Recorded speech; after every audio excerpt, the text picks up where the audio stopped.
Hello বন্ধুরা, আমরা এখন চলে এসেছি লর্ড 8-এ সাগর মেলা দেখতে। আর সাগর মেলা তো একদম কোপা সাগরে যেতে পারবো না, সেরকম ভাগ্য তো আমাদের নেই।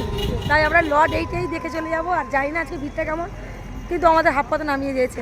ভিড় নেই তাও নামিয়ে দিয়েছে। আমরা ভাবছিলাম আজকে প্রচুর ভিড়, কিন্তু ভিড় তো দেখতেই পাচ্ছি না। কিন্তু চলো তোমাদের তিনজন তো যাচ্ছি, বাবলাটা এলো না। বাবলাটাকে অনেক চেষ্টা করছিলাম যে বাবলা চলে আয়, চারজনে যাবো। হ্যাঁ, আমার কি বলতো, ছেলে মেয়ে সঙ্গে থাকলে জন্য বেশ আনন্দ আনন্দ লাগে, কিন্তু ছেলে এখন বড় হয়েছে, সবসময় তো আমার সঙ্গে আসতে যায় না। হ্যাঁ, ও কিন্তু আজকে লটারিতে আসলো না গো, ও গেছে স্টেশনে। হ্যাঁ, স্টেশনেও কিন্তু দেখার মতন ইচ্ছে ছিল সকালবেলা যাওয়ার, কিন্তু বাবলাকে অনেক করে বলছিলাম যে বাবলা যাইছো সকালবেলা স্টেশনে যাবো ঘুরতে আর ভিডিও করে আসবো। কিন্তু এতটা ঠান্ডায় বাবলা ওঠেনি বলে আমি আবার শুয়ে পড়েছিলাম। আমারও যাওয়া হয় না স্টেশনে। তোমাদেরকে কিন্তু কাল যদিও না যাই, পরশু দিন অবশ্যই দেখিয়ে দেবো।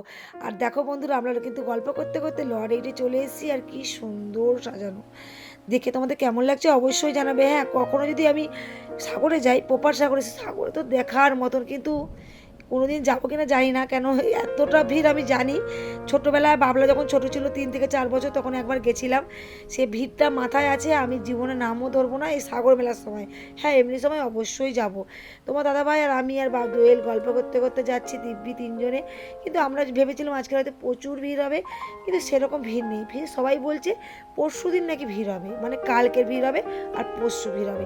পরশু দিন নাকি একটা ভালো জোকের দিন আছে, জানি না ঠিক, সবাই বলছে, সেটাই আমাদের শোনা। আর কত যাত্রী, কত দূর দূরান্ত থেকে এসছে আমাদের দেশে, সত্যি দেখলেও ভয় লাগে। দেখো কত বয়স্ক বয়স্ক মানুষ হাঁটতে পারছে না, তারাও কিন্তু চান করতে এসে। আর আমরা হচ্ছে পাপি, আমরা দেখো চারদিকমায় ঘুরে বেড়াচ্ছি, চান করার নামও ধরিনি।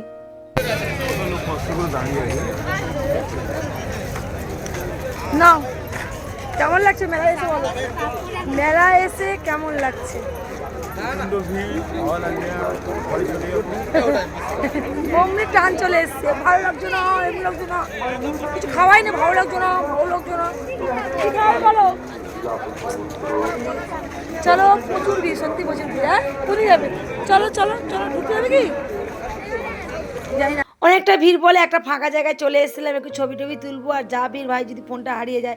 কিছুদিন আগে ছেলের ফোনটা হারিয়ে গেছে, তো বুকের ভিতরে ধুকধুক করছে, ওই জন্য ফাঁকা জায়গায় ভিডিও করব, ভিড়ের মধ্যে যাব না। চলে এলাম একটা ফাঁকা জায়গায়, সত্যি জায়গাটা ভীষণ সুন্দর। আর এখান থেকে নদীটা জাস্ট দেখার মতন, আর এত সুন্দর সাজানোটা জাস্ট ফাটাফাটি লেগেছে। তোমরা একটু জাস্ট দেখে নাও। দেখো এই হারু পয়েন্টে নদী, কিছুদিন পরে দেবে একদম অন্ধকার, এখন দেখো চারদিকে একদম আলোয় আলোকিত, সত্যি সুন্দর লাগছে। তারপরে চলে এলাম একটু ঘুগনি মুড়ি খেতে। আর এই ঘুগনি মুড়িটা ভীষণ সুন্দর, মনে হয় যেন আমি ঘরে রান্না করেছি। হ্যাঁ, পুরো যেন ঘরোয়া ঘুগনি। আমি তো হট করে বাইরে খাই না, তোমরা জানো, কিন্তু তোমার দাদাভাই বললো যে এই দোকানে আমি যখনই আসি খাই, তুমি খাও। আমি তো শুধু ঘুগনি মুড়ি নিলাম, আর ওরা ডিম ভাজা ঘুগনি মুড়ি সবই খেলো। চলো বন্ধুরা, এবার কিন্তু আমরা বাড়ির পথে রওনা দেবো। সুযোগ সুবিধাটা মানে একটু বেশি ভালো দেখতে পাচ্ছি, কারণ চারদিকে ভলেন্টিয়ার ভাইরা এত সুন্দর সবাইকে রাস্তা পারাপার করে দিচ্ছে, কোনো ভিড় বলে মালুমই হয়নি। কিন্তু অন্য বছরের তুলনায় এবছরটা যেন সম্পূর্ণ আলাদা লাগছে, মানে বেশ সুন্দর। চারদিক দিয়ে যাত্রী যেতে পারছে, মানে গন্ডগোল হচ্ছে না, গ্যাঞ্জাম নেই, সত্যি দেখে খুব ভালো লাগলো। এবার আমরাও কিন্তু বাড়ির পথে রওনা দেবো। ঠান্ডা বিশাল পড়েছে। দোয়েল বলছে মা আমি কিন্তু একটু ভেলপুরি খাবো। হ্যাঁ, আমি বললাম ভেলপুরিটা খেয়ে আমরা কিন্তু টোটোয় উঠবো। আমাদের ভিডিওগুলো কেমন ভালো লাগছে না খারাপ লাগছে অবশ্যই জানাবে। যদি কোনো ভুল হয়ে থাকে অবশ্যই সেটা জানাতে ভুলো না। আর যারা যারা ইউটিউবে দেখছো একটু প্লিজ সাবস্ক্রাইব করে দিও। আর তোমরা যদি পাশে থাকো, আমিও তাহলে তোমাদের পাশে থাকতে পারবো, আর তোমাদের ভালোবাসা অপেক্ষায় থাকলাম।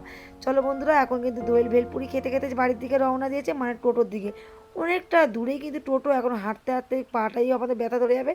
আর এই যে টোটোয় উঠে পড়লাম, এখন রওনা দিয়ে দিলাম বাড়ির পথে উদ্দেশ্যে।